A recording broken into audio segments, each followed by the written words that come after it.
Hello friends, welcome to crazy GK trick. मैं Raja daily current affair session में आप सभी का स्वागत करता हूं।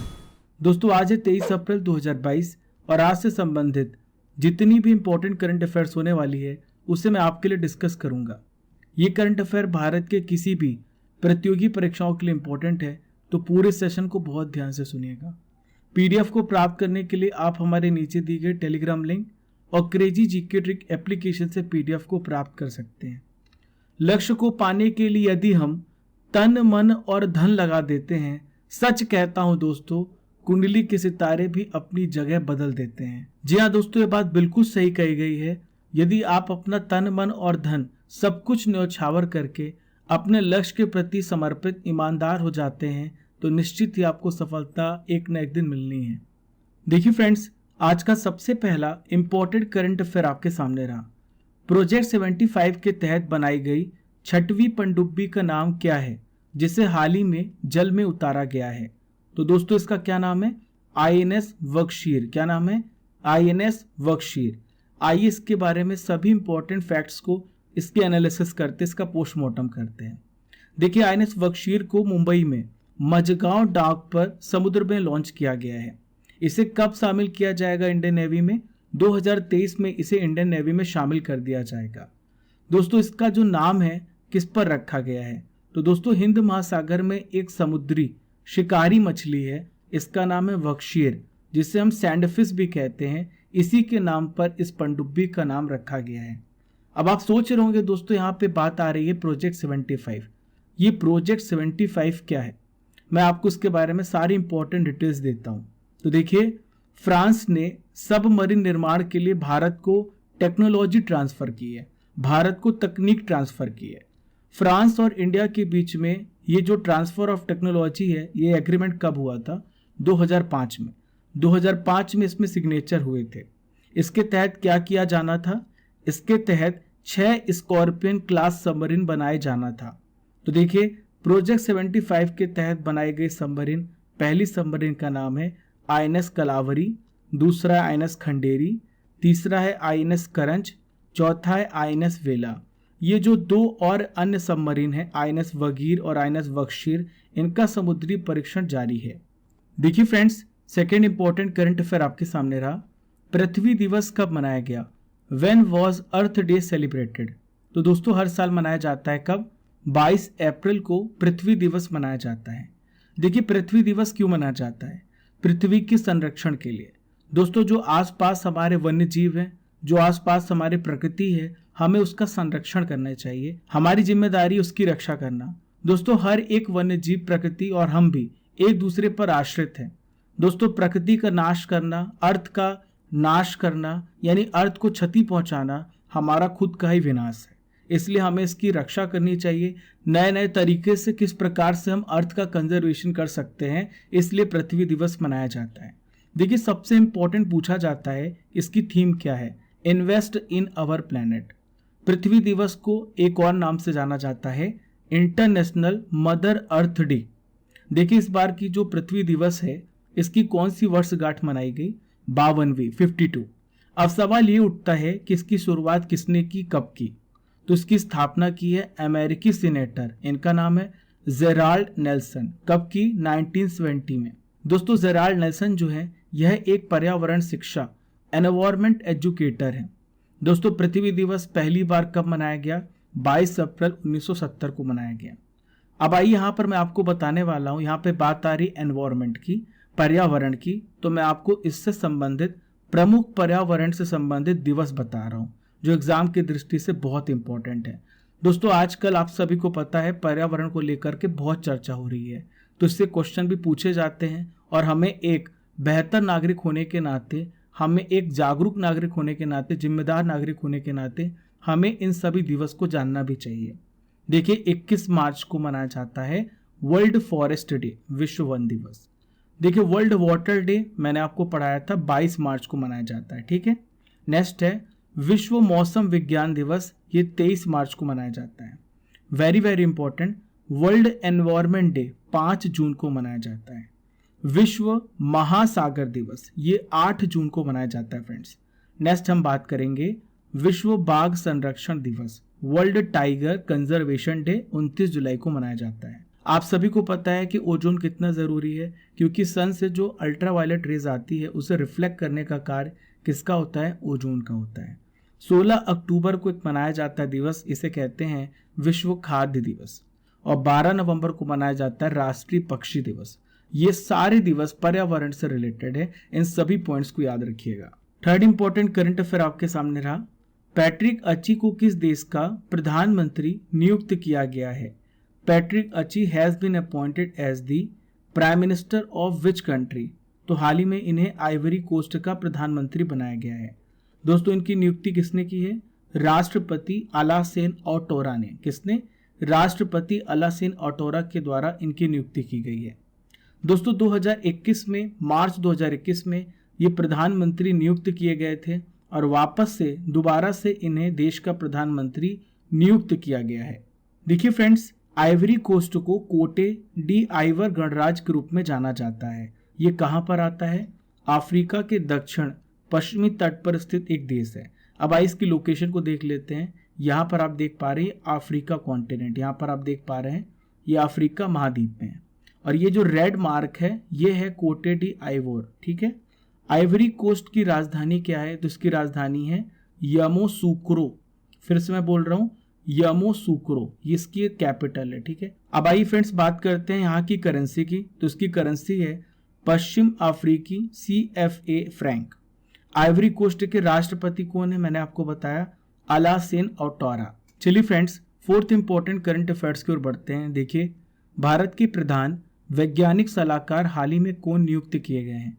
Who has been appointed as the principal scientific adviser of India? तो दोस्तों, इसका सही उत्तर है अजय कुमार सूद। क्या नाम है इनका? अजय कुमार सूद। ये किनका स्थान लेंगे? ये के विजय राघवन की जगह प्रधान वैज्ञानिक सलाहकार नियुक्त किए गए हैं। दोस्तों, मैं आपको बता दूं इनकी अवधि कितने साल के लिए होगी? 3 साल की अवधि के लिए इस पद पर ही नियुक्त किए गए हैं। ये क्या कार्य करेंगे? तो प्रधान वैज्ञानिक सलाहकार, यहाँ पे आर्थिक लिखा हुआ, आप इसे लिख लीजिए वैज्ञानिक सलाहकार। तो प्रधान वैज्ञानिक सलाहकार प्रधानमंत्री और कैबिनेट को क्या सुझाव देगा? टेक्नोलॉजी और इनोवेशन से रिलेटेड ये सजेशन देंगे, ताकि भारत जो है टेक्नोलॉजिकल डेवलपमेंट कर सके और नए नए आविष्कार कर सके। देखिए friends, fifth important current affair आपके सामने रहा। टी रामा राव का हाल ही में निधन हो गया। वह कौन थे? T Rama Rao has passed away. Who was he? तो दोस्तों, ये फिल्म प्रोड्यूसर थे जो अब हमारे बीच में नहीं है। दोस्तों, इन्होंने हिंदी और तमिल दोनों भाषा को मिला करके 70 फिल्मों का डायरेक्शन किया है। इनकी एक विशेष उपलब्धि रही है, तमिल सुपरस्टार, आप सभी को पता है इनका नाम है रजनीकांत। रजनीकांत को फिल्म अंधा कानून से हिंदी फिल्मों में लाने वाले डायरेक्टर ये कौन है? टी रामा राव।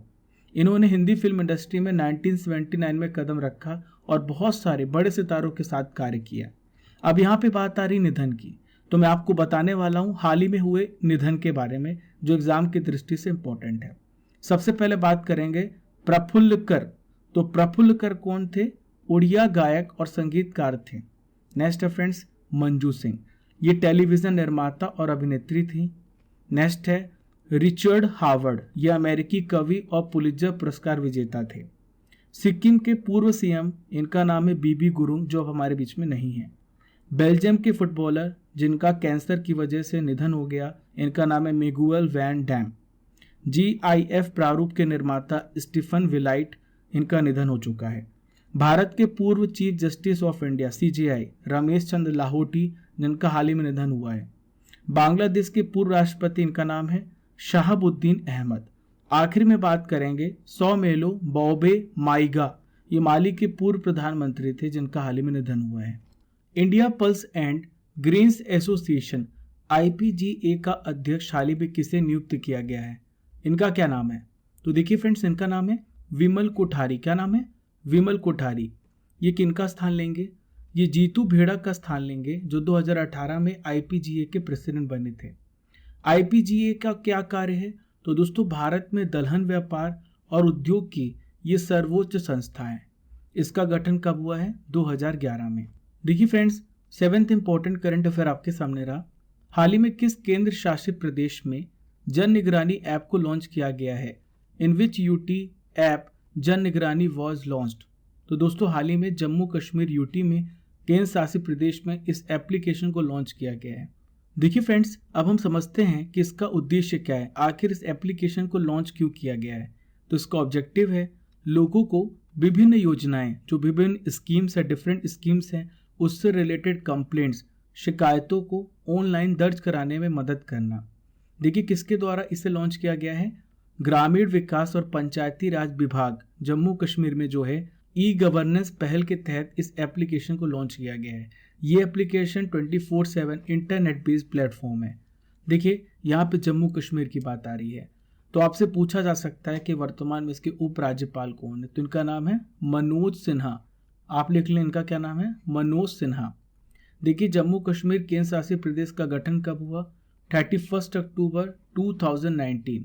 जम्मू कश्मीर की 2 राजधानियां हैं, पहली है जम्मू और दूसरी है श्रीनगर। जम्मू कैसी कैपिटल है, जम्मू विंटर कैपिटल है और श्रीनगर समर कैपिटल है। 8th इंपॉर्टेंट करंट अफेयर आपके सामने रहा, सैन्य अभियान के अगले महानिदेशक के रूप में हाल ही में किसकी नियुक्ति की गई है, इंपॉर्टेंट क्वेश्चन है। तो दोस्तों इनका नाम है मनोज कुमार। क्या नाम है, मनोज कुमार कटियार। देखिए फ्रेंड्स, मैंने आपको हाल ही में पढ़ाया था, भारत के हाल ही में 29वें सेना अध्यक्ष बनाए गए हैं, इनका नाम है मनोज पांडे। दोस्तों 3 पद हैं जिनमें आपको तीनों जगह पे मनोज नाम दिखेगा। मनोज पांडे 29वें सेना अध्यक्ष बनाए गए हैं, मनोज मुकुंद नरवणे CDS बन सकते हैं, तो तीनों नाम आप याद रखिएगा। यहाँ पे मनोज कुमार की बात आ रही है, तो मनोज कुमार जो है सेना अभियान के अगले महानिदेशक नियुक्त किए गए हैं। 1 मई 2022 को ये कार्यभार को संभालेंगे। दोस्तों इन्हें कमीशन कब किया गया था, 1986 जून में राजपूत रेजिमेंट के 23वें बटालियन में कमीशन किया गया था। ये राष्ट्रीय रक्षा अकादमी के पूर्व छात्र हैं। देखिए नेक्स्ट इंपॉर्टेंट करंट अफेयर आपके सामने रहा, हाल ही में किस देश ने इंटरकॉन्टिनेंटल बैलिस्टिक मिसाइल का परीक्षण किया है। Which country has tested the intercontinental ballistics missile. तो हाल ही में जो परीक्षण है, अब आप सोचिए किसने किया होगा, तो इसका सही उत्तर है रशिया। किसने, रशिया।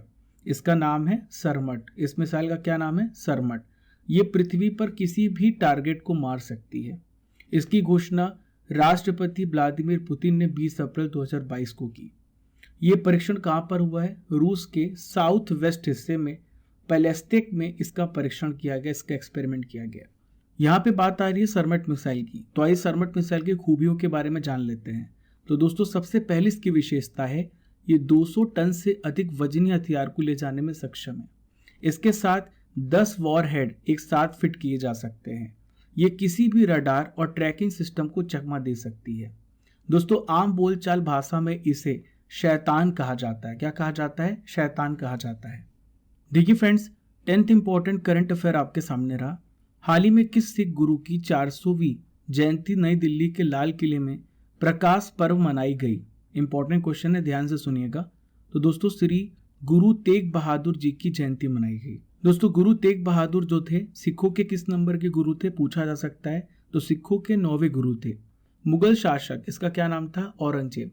औरंगजेब ने 1675 में क्या किया, गुरु तेग बहादुर को फांसी देने का आदेश जारी किया और इसलिए कार्यक्रम के लिए इस लाल किले को चुना गया था। दोस्तों गुरु तेग बहादुर जी का जन्म अमृतसर में हुआ है और देखिए इनकी मृत्यु कहाँ पर हुई है, दिल्ली में हुई है। दोस्तों गुरु तेग बहादुर आनंदपुर साहिब के संस्थापक थे। गुरु तेग बहादुर ने इस्लाम नहीं स्वीकार किया था, इसलिए 1675 में औरंगजेब ने गुरु जी का सबके सामने सिर कटवा दिया था। दोस्तों मैं आपको यहाँ पे दिल्ली की 2 जगह के बारे में बताऊंगा। पहला है शीशगंज साहिब और दूसरा है रकाबगंज साहिब। तो देखिए दिल्ली का जो गुरुद्वारा शीशगंज साहिब है, ये वह ऐसा स्थान है जहां पर गुरु तेग बहादुर की हत्या की गई थी। दूसरा स्थान है गुरुद्वारा रकाबगंज साहिब, ये भी दिल्ली में है, यहाँ पर गुरु तेग बहादुर जी का अंतिम संस्कार किया गया था। 11th इंपॉर्टेंट करंट अफेयर आपके सामने रहा, हाल ही में किस सरकार ने धार्मिक स्थलों पर नए माइक और धार्मिक जुलूसों में हथियारों के प्रदर्शन पर प्रतिबंध लगा दिया है। तो दोस्तों ये फैसला लिया है उत्तर प्रदेश सरकार ने। ठीक है, उत्तर प्रदेश के वर्तमान मुख्यमंत्री कौन है, योगी आदित्यनाथ। हाल ही में इन्होंने ये फैसला किया है कि धार्मिक स्थलों पर नए माइक की अनुमति नहीं दी जाएगी। धार्मिक जुलूसों के दौरान हथियारों के प्रदर्शन पर भी प्रतिबंध लगा दिया गया है। देखिए यूपी के वर्तमान राज्यपाल कौन है, आनंदीबेन पटेल है। उत्तर प्रदेश के मुख्य सचिव का क्या नाम है, दुर्गा शंकर मिश्रा। आज का आखिरी इंपॉर्टेंट डेली करंट अफेयर आपके सामने रहा, हाल ही में किस राज्य ने लंका पोड़ी उत्सव को मनाया है? तो देखिए इस राज्य का नाम है उड़ीसा। क्या नाम है? उड़ीसा। उड़ीसा में कहाँ पे मनाया गया है? उड़ीसा में नयागढ़ जिले के दासपल्ला के लोगों ने प्रसिद्ध लंका पोड़ी उत्सव को मनाया।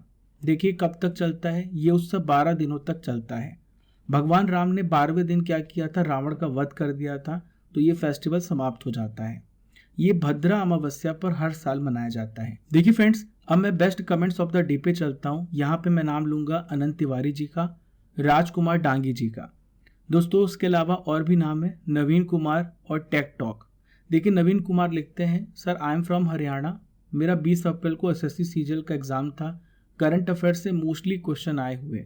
तो दोस्तों आप देख पा रहे हैं कि डेली करंट अफेयर एसएससी में कितना पूछा जा रहा है और एक क्वेश्चन आ रहे हैं। इसके अलावा राजकुमार डांगी जी ने भी लिखा है NPCIL। दोस्तों ये न्यूक्लियर पावर प्लांट कॉरपोरेशन के द्वारा कोई रिक्रूटमेंट होती है जिसमें 10 करंट के क्वेश्चन आए थे और इन्होंने 9 राइट किए और पेपर जो है बहुत अच्छा गया इनका और 6 महीने से कंटिन्यू क्लास ले रहे हैं। देखिए फ्रेंड्स, अब मैं आपसे कुछ इंपॉर्टेंट क्वेश्चंस करने वाला हूं जिसका आंसर आपको कमेंट बॉक्स पे देना है। पहला क्वेश्चन है, विश्व जल दिवस कब मनाया जाता है? दूसरा प्रश्न है, प्रोजेक्ट 75 के तहत बनाए गए पहली सबमरीन कौन है? क्वेश्चन नंबर 3, रमेश चंद लाहौटी कौन थे जिनका हाल ही में निधन हो गया? क्वेश्चन नंबर 4, जम्मू कश्मीर के उपराज्यपाल कौन है? क्वेश्चन नंबर 5, सिखों के 9वें गुरु कौन थे? इन पांचों क्वेश्चंस के आंसर आपको कमेंट बॉक्स पे देना है। अब बारी है 22 अप्रैल 2022 के इंपॉर्टेंट करंट अफेयर्स के रिवीजन करने की। तो पहला प्रश्न है, दुनिया के सबसे अमीर हेल्थ केयर अरबपति हाल ही में कौन बन गए हैं? तो उनका क्या नाम है? साइरस पूनावाला। क्या नाम है? साइरस पूनावाला। नेक्स्ट है, पोलार्ड ने हाल ही में अंतरराष्ट्रीय क्रिकेट से संन्यास ले लिया। वे किस टीम के लिए क्रिकेट खेलते थे? तो दोस्तों ये वेस्ट इंडीज के लिए खेलते थे। भारत के पहले पोर्टेबल सोलर रूफटॉप सिस्टम का उद्घाटन कहाँ पे किया गया? गांधीनगर। ठीक है। नेक्स्ट है, राष्ट्रीय सिविल सेवा दिवस जो है कब मनाया गया? हर साल 21 अप्रैल को मनाया जाता है। अगला इंपॉर्टेंट रिवीजन क्वेश्चन ये रहा, शांति शेट्टी को किसका रक्षा सलाहकार हाल ही में नियुक्त किया गया? कमला हैरिस का। नेक्स्ट इंपॉर्टेंट रिवीजन क्वेश्चन ये रहा, आयुष्मान भारत स्वास्थ्य और कल्याण केंद्र योजना की 4थी वर्षगांठ पर कब से कब तक उत्सव मनाया गया? 16 से लेके 22 अप्रैल। नेक्स्ट है, इनविक्टस गेम्स 2022 की शुरुआत कहाँ पे हुई? नीदरलैंड में। 8th इंपॉर्टेंट रिवीजन क्वेश्चन ये रहा, केंद्रीय मंत्री जी किशन रेड्डी ने हाल ही में किस पोर्टल की शुरुआत की? उमंग। नेक्स्ट है, पूरी तरह से डिजिटल टिकट सुविधा के साथ भारत की पहली बस सेवा का उद्घाटन किस राज्य में किया गया? तो महाराष्ट्र में। कहाँ पर? महाराष्ट्र में। ऑयल इंडिया लिमिटेड ने भारत का पहला शुद्ध हरित हाइड्रोजन प्लांट किस राज्य में चालू किया? असम में। विश्व बैंक ने ग्लोबल इकोनॉमी की वृद्धि दर का अनुमान घटाकर कितने प्रतिशत कर दिया है? 3.2%। पंचायती राज दिवस मनाने के लिए हाल ही में किस यूटी को, किस केंद्र शासित प्रदेश को चुना गया है? जम्मू एंड कश्मीर को। तो दोस्तों ये थे 22 अप्रैल के इंपॉर्टेंट करंट अफेयर्स का रिवीजन। हमने डेली करंट अफेयर में 23 अप्रैल के करंट अफेयर्स को भी पढ़ लिया है। आशा करता हूँ कि आपको यह सेशन पसंद आया होगा। पहली बार हमारे चैनल पर आ रहे हैं तो सब्सक्राइब कर लें और बेल आइकन बटन दबा लें और फॉलो कर लें हमें डिफरेंट सोशल मीडिया प्लेटफॉर्म पर। Keep liking, keep sharing your channel crazy GK trick. Thank you friends. जब तक तोड़ेंगे नहीं तब तक छोड़ेंगे नहीं। जय हिंद, जय भारत।